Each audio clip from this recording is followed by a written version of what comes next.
Et on démarre ce 13e marché par les principaux résultats boursiers du jour. Les bourses européennes ont connu une séance hésitante. Les marchés levant le pied à l'approche de la traditionnelle trêve de Noël. Seule une demi-journée de cotation, pour rappel, reste au programme cette semaine.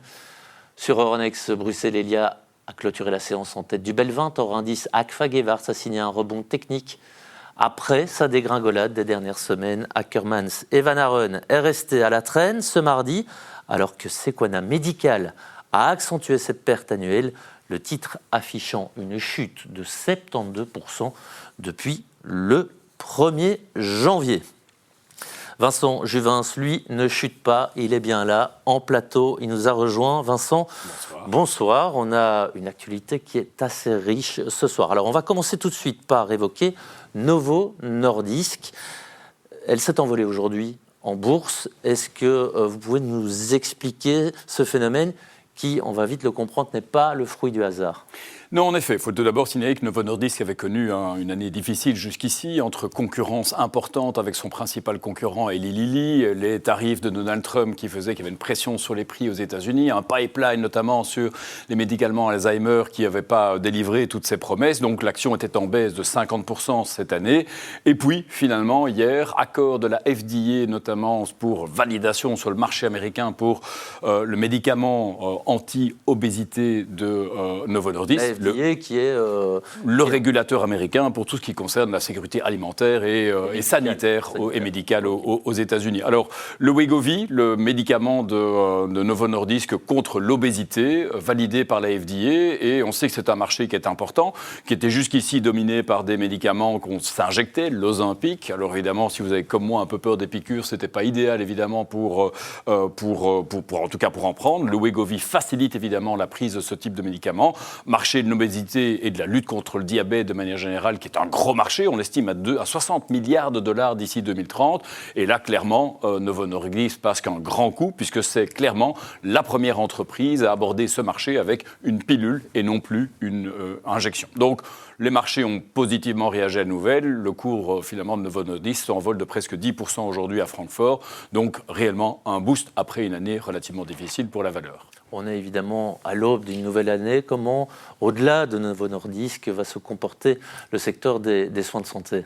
Alors, c'est un secteur qui a eu du mal cette année, notamment en raison des difficultés qu'ont rencontrées les poids lourds comme Novo Nordisk. Par exemple, on sait qu'on a un marché boursier qui, de manière générale, affiche des performances de 10 à 15%. Le secteur des soins de santé, c'est 2% depuis le début de l'année en euros. Donc, c'est relativement faible. Néanmoins, du coup, cette faiblesse fait qu'on a des valorisations qui sont plus attractives. On a une croissance bénéficiaire qui est relativement robuste. On parle d'une croissance à 2 chiffres, tirée par l'intelligence artificielle. Novo Nordisk, d'ailleurs, ne s'en cache pas. Des accords avec Nvidia, des accords avec Microsoft notamment. L'intelligence artificielle fait partie intégrante du processus de recherche et développement. C'est donc un secteur qui, objectivement, aujourd'hui, le vent en poupe. Et c'est une manière aussi relativement bon marché de profiter de l'essor de l'intelligence artificielle. Alors, je vous propose de rester aux États-Unis. Il y avait d'autres publications attendues aujourd'hui, notamment du PIB. Et ces chiffres ne passent pas inaperçus. Non, et on les attendait avec impatience. On a dû beaucoup attendre d'ailleurs, parce que shutdown oblige, ces chiffres du 3e trimestre ont été finalement retardés jusqu'à aujourd'hui. Croissance, tenez-vous bien, de 4,3% en rythme annualisé. On n'a plus vu ça depuis 2 ans. Donc finalement, et ça suit un 2e trimestre qui était de bonne facture lui aussi, parce qu'on avait 3,8%. Donc très bon résultat, tiré par la consommation. Alors véhicules électriques pour des raisons un petit peu fiscales, mais consommation de manière générale, tirée notamment par les ménages les plus âgés. Alors, ne nous réjouissons pas trop vite. La confiance des consommateurs est ressortie en baisse pour le 5e mois consécutif aujourd'hui. Et on sait que le shutdown coûtera inévitablement à la croissance américaine. Néanmoins, et comme on l'a vu à l'écran, finalement, cette croissance demeure très robuste aux États-Unis. Et finalement, en tout cas, ça valide un petit peu l'approche de Donald Trump jusqu'ici cette année sur le plan économique. Alors, on a parlé de Novo Nordisk, j'en perds mon latin. Le PIB américain qui s'envole également. Il y a également les taux d'intérêt européens. Que se passe-t-il ?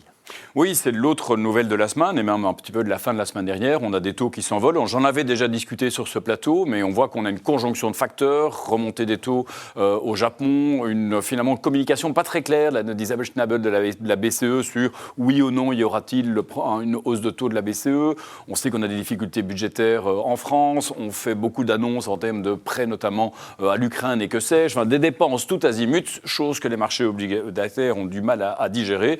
Et les taux s'envolent en Europe à des plus hauts qu'on n'avait plus vus depuis la crise souveraine en 2012. C'est à surveiller. Ce qui est énorme pour les investisseurs, rappelons évidemment, des taux qui montent, c'est des prix des obligations qui baissent. C'est la raison pour laquelle, chez ING Investment Office, depuis le début de l'année, on a évidemment réduit notre exposition aux obligations souveraines, réduit notre sensibilité aux taux, et on préfère évidemment les obligations d'entreprise qui affichent meilleur rendement, maturité plus courte et meilleurs fondamentaux.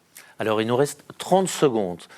On termine par un conseil, celui d'un cadeau que potentiellement vous encouragez à placer sous le sapin en cette veille de Noël. Oui, Loïc, je voulais terminer sur une note positive. Il s'avère, et c'est peut-être pas connu du grand public, les Lego sont un investissement particulièrement performant. En tout cas, gardez bien la boîte et ne perdez pas un petit bloc, puisque, et c'est très sérieux, finalement, le site Brick Economy, qui publie un indice, le Brick Economy 100 Index, montre qu'évidemment, les Lego de seconde main, eh bien, ces 30-40 dernières années font mieux que le S&P 500 en termes de performance.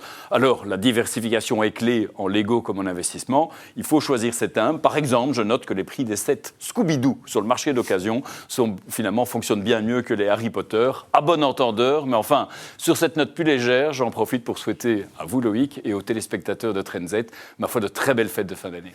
Eh bien, merci, bonne fête également, mon cher Vincent. Et voilà qui clôture votre Trends des marchés. Bonne soirée.